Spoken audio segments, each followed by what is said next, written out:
timbangan. Ini maksudnya saling rukun bersama. Ya, itu kan macam-macam, ada orang yang apa aja tuh, ada yang disabilitas, ada yang murah, ada Pak Guru, ada Pak RT. Lihat bajunya tuh, kalau kita cari uang itu makanya apa yang berbeda-beda? Ya. Nah, kemudian ada ras juga tuh, ada orang yang pakai baju adat Jawa seperti itu ya. Jadi kita akan mempelajari tentang keadilan dan keberagaman juga. Nah, yang pertama, yang tadi kan di tujuan pembelajaran Ibu harap kalian bisa mengerti tentang hakikat kesetaraan. Nah, hakikat kesetaraan ini yang pertama ada ketidaksamaan sosial menimbulkan kesenjangan karena ada pihak yang lebih diuntungkan. Kemudian ada kesetaraan atau kesamaan, tapi semua orang harus diperlakukan adil meski berbeda. Nah, berbeda di sini tuh maksudnya dari ras, gender, budayanya juga kita tidak boleh membeda-bedakan. Apa sih membeda-bedakan tuh? Istilahnya ada yang tahu? Mendiskriminasi. Nah, ya betul. Nah, kemudian ada kesetaraan adalah kebebasan dari diskriminasi dan penghargaan terhadap martabat manusia. Nah, kemudian di sini ada 5 kategori kesetaraan. Yang pertama, hukum, semua orang tunduk terhadap hukum tanpa terkecuali. Maksudnya ada yang tahu nggak ini? Tanpa terkecuali maksudnya apa? Iya, mau dia anak polisi, mau dia anak itu, jadi hukumnya sama aja. Nah, ya, jadi hukum itu tidak boleh tajam ke bawah, turun ke atas. Jadi semuanya harus sama rata dan adil. Nah, kemudian dalam hak berpolitik, hak setara dalam ikut membuat keputusan negara. Nah, kita ini yang tinggal di Indonesia ini termasuk ke negara demokrasi, itu artinya apa? Ada yang tahu? Ya, bebas bersuara.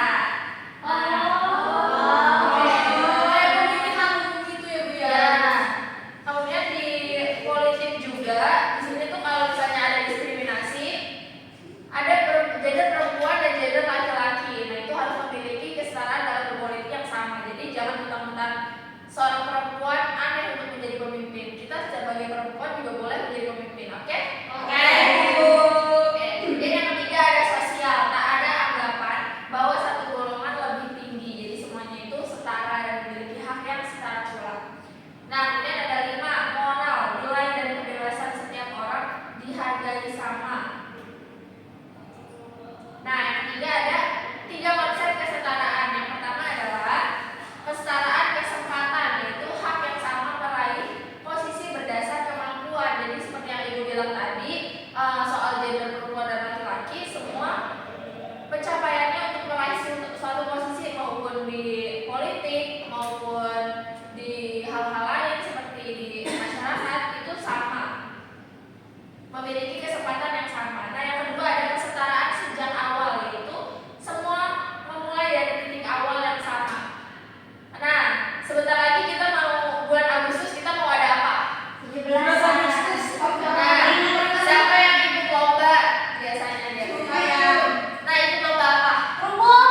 dijaga. Nah, coba kira-kira nih kalau misalnya ada konflik antara beragama itu kira-kira karena apa?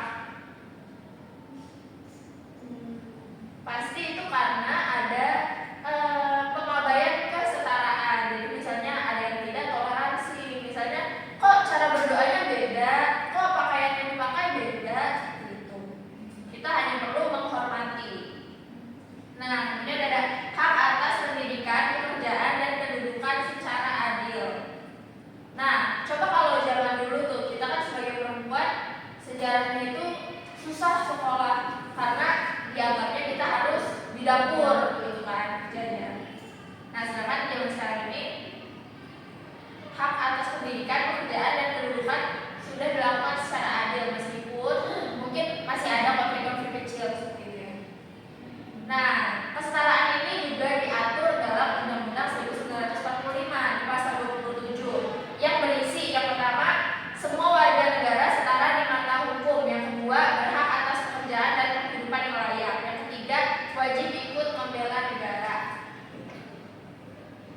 Nah, kemudian ada pentingnya penerapan kesetaraan. Yang pertama ada mencegah diskriminasi dan konflik sosial. Nah, kalau kita udah mencegah perbedaan, maksudnya di sini adalah mencegah perbedaan yaitu lebih ke mentoleransi perbedaan. Itu bakalan memperkecil konflik juga. Nah, yang kedua ada membangun masyarakat yang adil dan damai.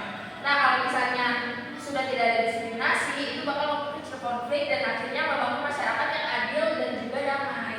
Nah, yang ketiga ada mewujudkan kehidupan sosial yang harmonis. Jadi itu kalau semuanya udah setara, semuanya sudah dijalankan dengan baik dengan toleransi, itu bakalan mewujudkan kehidupan sosial yang harmonis. Nah, akhirnya kita sudah ada di penghujung pembelajaran. Kira-kira apa sih Ibu mau tanya nih? Kalian ada nggak sih pernah ada teman yang mendiskriminasi teman kalian? Contohnya kayak gimana? Ngapain saya pendek, Bu? Oh iya, itu berarti itu berarti apa ya? Diskriminasi soal fisik seperti itu kan? Ya. Tanggapan Destri gimana? Perasaannya gimana kalau kayak Kalau gitu? Bisku sedih saya banget. Nah, sedih. Jadi nanti akhirnya apa? Ujung-ujungnya bermusuhan. Konflik. Ya. Kemudian kalau misalnya toleransi, contohnya seperti apa? Bisa diberkahi sama yang beda agama, Bu. Menghargai Bu. Ada ibadah atau cara yang berbeda dari agama. Iya, jadi misalnya nih di sini Elisa beragama Kristen dan yang lain beragama Islam, kita tidak boleh seperti kayak Elisa, ayo ikut sholat itu temannya ada. Ayo, Bu. Ayo kita ajarin. Tidak boleh seperti itu dan Elisa juga harus tahu batasannya. Seperti itu ya. Ya. Elisa suka ngomong alhamdulillah, Bu. Ya. Nah, karena seperti itu, Ibu mau tahu nih, tadi kan di tujuan pembelajaran, kita balik ke tujuan pembelajaran. Ibu mau kalian bisa mendeskripsikan hakikat kesetaraan, kemudian memahami kesetaraan untuk mencapai kepentingan umum. Yang ketiga, memahami konsep kesetaraan di masyarakat. Coba Ibu mau 3 orang untuk menyimpulkan saja di 3 hal ini. Satu ya. Nah, Alisa, yang berapa nih? Saya 1. Cerita yang pertama, saya Dua. ada 2. Jadi jadinya 3. Saya Oke, yang pertama, hakikat kesetaraan di masyarakat itu yang sebagaimana sih? Bagaimana? Jadi semua manusia itu punya martabat yang sama, namanya juga setara. Terus harus diperlakukan adil tanpa adanya diskriminasi. Gitu kalau menurut saya. Terima kasih, Rita. Jadi Bu anggap semuanya sudah paham ya tentang hakikat kesetaraan di masyarakat. Nah, yang kedua nih, sekarang kesetaraan untuk mencapai kepentingan umum itu tuh apa sih? Jadi kesetaraan untuk mencapai kepentingan umum itu diperlukan Ibu agar semua orang bisa memiliki kontribusi dan menikmati hasil pembangunan yang adil. Oke,